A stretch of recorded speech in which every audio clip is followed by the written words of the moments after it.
Our next question comes to us from Donald's Hat. And Donald's Hat asks, what are your go-to Disney Christmas movies to help you celebrate the season? What a lovely seasonal question. With me, Sabina Graves, and out in Walt Disney World is Garrett Hassel. Why don't we jump out to the Magic Kingdom where Garrett Hassel's standing by. Garrett, what are some of your favorite Disney Christmas movies to get you in the mood? The number one, you got to go with Mickey's Once Upon a Christmas. You get multiple stories in one, and each one tells of different, has different morals at the end of it, and just it makes you feel different emotions than the other ones, because you've got the one about Donald's nephews wishing Christmas never ended, and they realize Christmas isn't about the presents, it's about spending time with those you love. And then you've got one where Mickey sells his harmonica, and it chokes me. I just got chills. And then you've got Goofy, who's trying to prove to his son Max that Santa is alive and is Christmas, and that one just that hits me every time. But Mickey's Once Upon a Christmas, also Home Alone. I know Disney owns the rights of it, so Home Alone.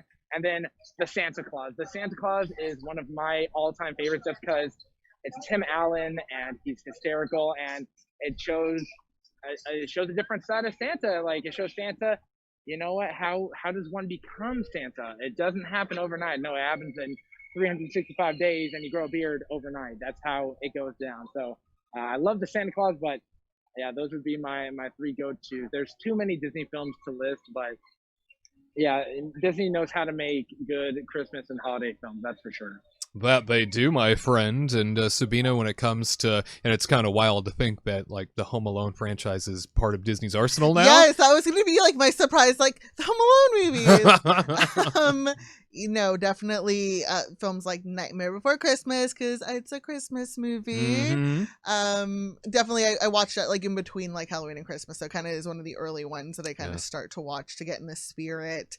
I really love the new Mickey's Merry and Scary DVD that came out a couple years ago, I believe, and it has a Donald-centric episode where he and Daisy are supposed to go on vacation for Christmas. Oh, I've heard of this. And just things go very horribly wrong for Donald, who tries to stay for Christmas to hang out with his friends, and it is very hilarious and really random and weird. I love the new Mickey shorts for that reason. But the Home Alone movies, my husband and I were really excited to put on Disney Plus last night. We went to the Little Nero's pop-up in Studio City, where we were able to get cheese pizza and watch the film while eating this delicious on-theme food. And kind of we were talking about this earlier, it was we're trying to have the Christmas spirit in a very fun thematic way at home. Doing home what we alone. can. Doing what we can. Absolutely. Keep the change, you filthy animal. Yes. That's the only way, you filthy animal. And then Home Alone 2, where you get to watch sort of the carrying over of was it Rat Bait, and that dark film within the film. And if you had to put it to a vote, Sabina, Home Alone 1 or 2? That is such a challenging question. I think in my heart I have a really good space for Home Alone 1. Yeah. Home Alone 2 is a movie that I watch, and I want to go to New York during Christmas time, and that's one of the goals my husband and I have too, is to go to New York during Christmas specifically to see it all decked out and go to FAO Shorts, I believe, in the Plaza Hotel. I grew up enchanted by the Plaza Hotel because of that film, and I just thought, I can't wait to one day go there and walk through it and see it, and because it just looked like the most immaculate place to me as a child. And they even had a promotion, I think last year, where they had a themed room or experience to Home Alone 2. Is that so? Yeah. Oh my god. Well, way to play to your audience. That's brilliant. And that number that they run at the beginning of Home Alone 2 about the guests of Celebrity Ding Dang Dong stay at the world-renowned Down Plaza Hotel. And it's a commercial, and, he records it, and he records the number, and that's the number he calls to make the reservation. That was the real working number to the Plaza Hotel. I know because I called it multiple times as a child and thought, I'm going to attempt to also make a reservation. I don't know how far away New York is as a kid, but I know it's far away, and I'm going to get there somehow. Hey, Garrett, tell me, when it comes to the Santa Claus franchise, which film is your favorite, 1, 2, or 3? It's got to be 1. It's the original. Number 2 is great because you learn about how there is another Claus. You're like, another Claus? Yeah, the Mrs. Claus. That game changer. That was pretty good too because you learned about how does Santa get a wife? Because before, Santa was divorced. Yeah. And you're like, how's Santa divorced? Yeah, you gotta watch the film because Santa becomes Santa because of a number of clauses.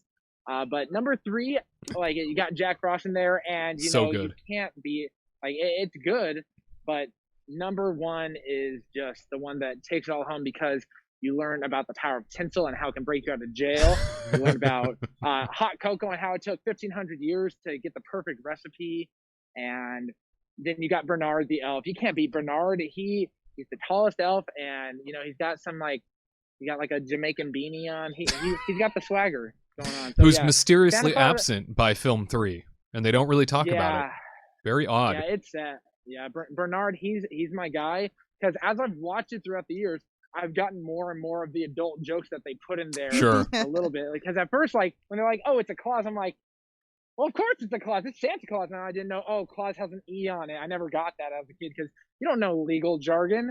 But as I've gone by, like, Bernard, he's got the jokes, and Tim Allen, he plays it so well because you don't see him and think, oh, that's Buzz Lightyear. You think that, that's Scott Calvin. I definitely don't think it's Buzz Lightyear. Yeah.